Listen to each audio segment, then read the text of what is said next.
पाहत आहात mid day Marathi news channel. चला सत्य बघूया। महाराष्ट्रातील ताज्या बातम्यांसाठी आमच्या चॅनलला सबस्क्राइब करा आणि न्यूज व्हिडिओ आवडल्यास लाईक शेअर करा। महाराष्ट्राचा आराध्य दैवत छत्रपती शिवाजी महाराज, भारतरत्न डॉक्टर बाबासाहेब आंबेडकर आणि ज्यांनी तुमच्या आमच्या धमन्यांमध्ये मराठीचा श्वास दिला, ध्यास दिला, हिंदुत्व रोमारोमात भिनवलं, ते वंदनीय हिंदू हृदय सम्राट शिवसेना प्रमुख श्रीमान बाळासाहेब ठाकरे आणि तुम्हा आम्हा सर्वांच्या लाडक्या मा सोमिनाताई ठाकरे यांना भावांजली वाहतो।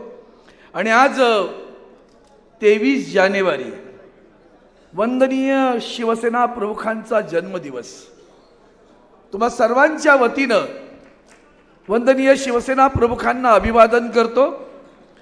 आणि आज या महाशिबिरास उपस्थित किंबहुना ज्यांच्या मार्गदर्शनाची सारी दुनिया वाट पाहते, सारा महाराष्ट्र वाट पाहतोय, ते आदरणीय उद्धवजी ठाकरे साहेब, शिवसेनेचे नेते सन्माननीय सुभाष देसाई साहेब, दिवाकर रावतेजी, आदित्यजी ठाकरे, व्यासपीठावरील सर्व शिवसेनेचे नेते मंडळी उपस्थित।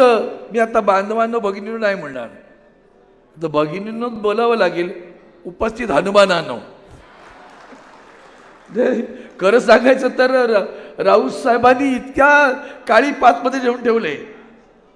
तुम्ही शौर्य गाथा सांगितली, लढाऊ गाथा सांगितली, माझ्या मनात आलं तर मी काय रडगाथा काढणार की काय असं सहज विचार आला। खरं तर एक वेगळा विषय मला दिला, आणि तो विषय आहे सध्याच्या काळामध्ये जेव्हा आपण सर्वजण या सगळ्या शिबिरामध्ये बसलोय, तेव्हा आदरणीय उद्धवजींचं मार्गदर्शन असं होतं की विविध विषय मांडले पाहिजेत। आपण एकच विषय सगळ्यांनी बोलूया नको। पण राऊत साहेब तुम्ही धमाल केली, अशी काही धमाल केलीत की नाही की तुमच्या मनातला हा हनुमान, तो त्यातला मीही एक हनुमानच आहे बरं का। आपण सगळेजण मिळून इथं भगवा झेंडा फडकवल्याशिवाय स्वस्त बसणार नाही एवढं मात्र निश्चित। एकच सुरुवातीला सांगतो की आजकाल एक नवीन डायलॉग आहे, 75 साल में क्या हुआ, हा मोठा डायलॉग आहे। आदरणीय उद्धवजी ठाकरे साहेबांनी मला भारतीय कामगार सेनेचा अध्यक्ष केलं।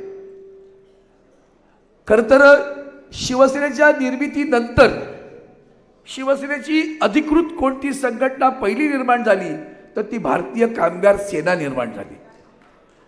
आणि त्या भारतीय कामगार सेनेनं उभ्या महाराष्ट्रात सर्वसामान्य कामगाराला न्याय दिला।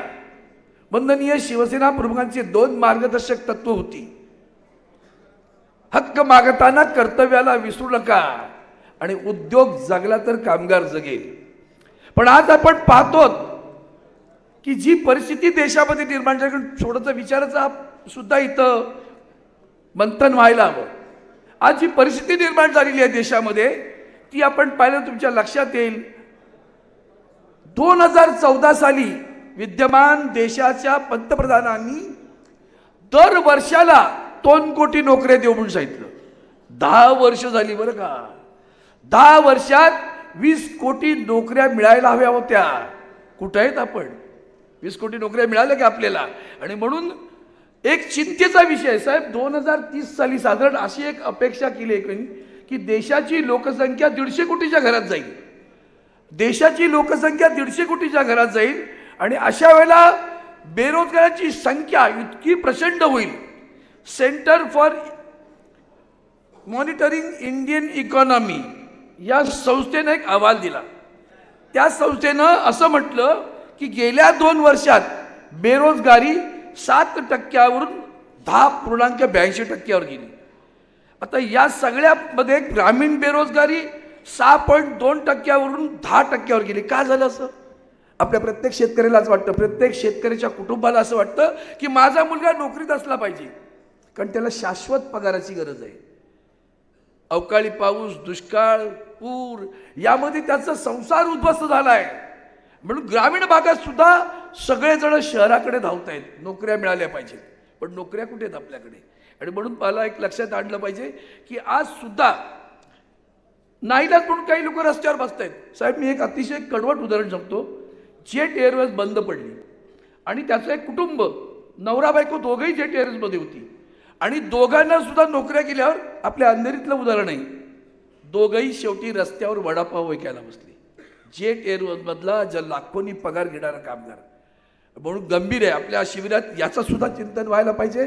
आणि मला खास करून जिल्हा प्रमुखांकडनं ही फार मोठी अपेक्षा आहे.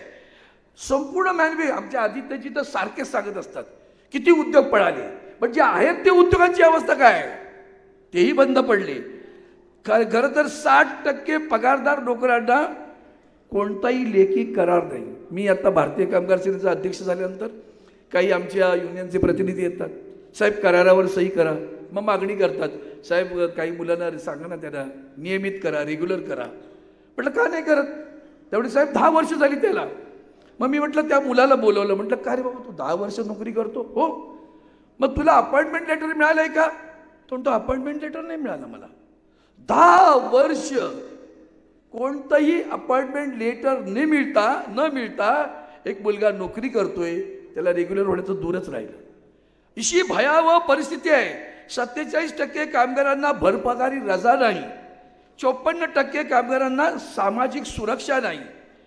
अशा परिस्थितीत आपली माणसं आज या सगळ्या उद्योगांमध्ये आम्ही भारतीय कामगार सेना म्हणून एवढा प्रयत्न करतो की आपण याच्यातनं प्रयत्न केला पाहिजे, जगवले पाहिजेत, उद्योग जगवले पाहिजेत. करार करताना सुद्धा साधा अर्थ एकच आहे, कामगारांना आर्थिक सुरक्षा नाही, सामाजिक सुरक्षा नाही आणि कायदेशीर संरक्षण सुद्धा राहिले नाही.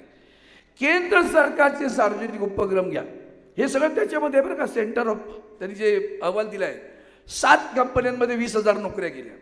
BSNL मध्ये 1.8 लाख नोकऱ्या गेल्या. स्टील अथॉरिटी MTL मध्ये 30,000 नोकऱ्या गेल्या.